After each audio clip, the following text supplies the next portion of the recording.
Nous voici devant le café-restaurant Le Normandie.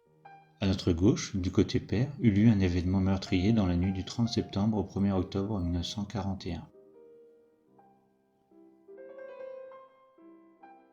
À notre droite, du côté impair, c'est l'hôtel du Centre, au numéro 71 ou 73 suivant les époques.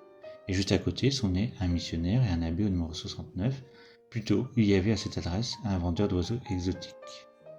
À gauche, du côté père, se trouve un café-buvette fréquenté par les marins. Nous trouvons un tailleur au numéro 58, puis un brocanteur d'habits et loueur de chambres meublées au numéro 56. Au numéro 52 se trouvaient les toilettes publiques où fut commis un assassinat.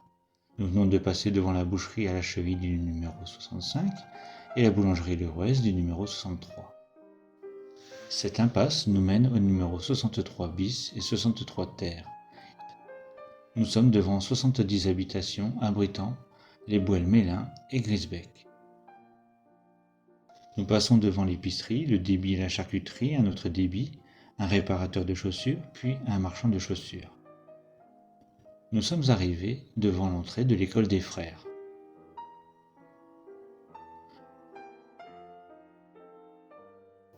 Au numéro 37, nous trouvions le bazar des Halles. Au numéro 35, un marchand fruitier.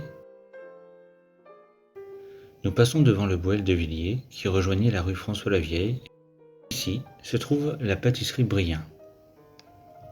Nous sommes arrivés au passage des gares où vivait une famille de Thénardier.